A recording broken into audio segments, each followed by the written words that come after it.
This video is a grab bag of the smaller improvements that we've added in Forest Pack 7 to make working with the plugin day to day just that little bit more pleasant.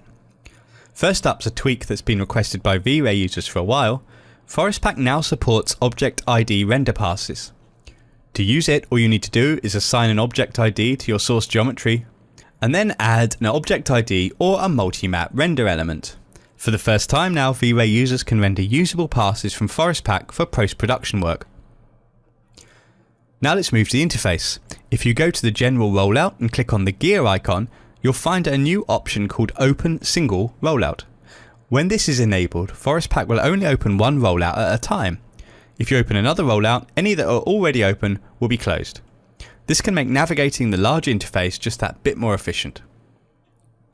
Moving on, we have a change to the way that Forest Pack distributes objects on the Z-axis when using multiple closed spline areas. Take a look at Forest Pack 6 and below. When multiple splines were used, all the objects in all the areas would be aligned to the height of the topmost spline area.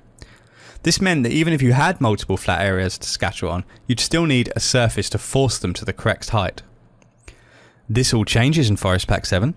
Now the Z position of the individual splines is respected, making it much easier to set up scatters on multiple levels where a surface area isn't really required. This works whether the splines are added as separate objects or if they're subsplines of a single editable spline object.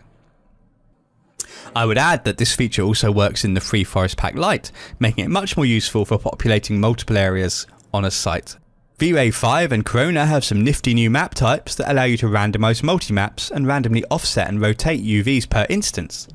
We're pleased to say that Forest Pack 7 has been improved to support these new map types. For example, here we're using forest for a simple slab floor. By enabling the instance ID in a UVW randomizer node, we can create a much more varied look by randomly offsetting and rotating the maps. For even more variety, we can add a random tint using a V-Ray multi-subtext mode. Of course, we could have done the latter as well with a forest color map.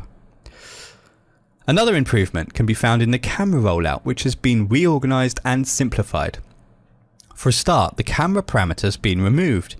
In Forest Pack 7 and above, the camera data is collected automatically using the active view or render.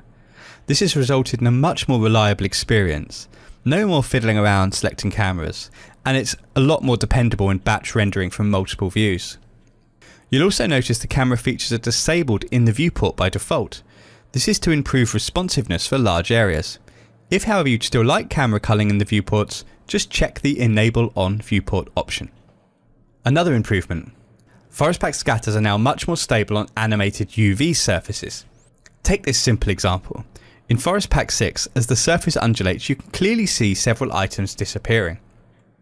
Here's the same test in Forest Pack 7. As you can see, it's much more dependable, and some interesting other effects are possible, such as this dancing hedge chap.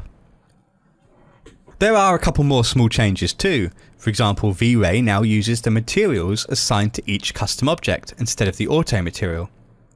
We hope you find these little changes handy. Give them a try for yourself. Forest Pack 7 is available now.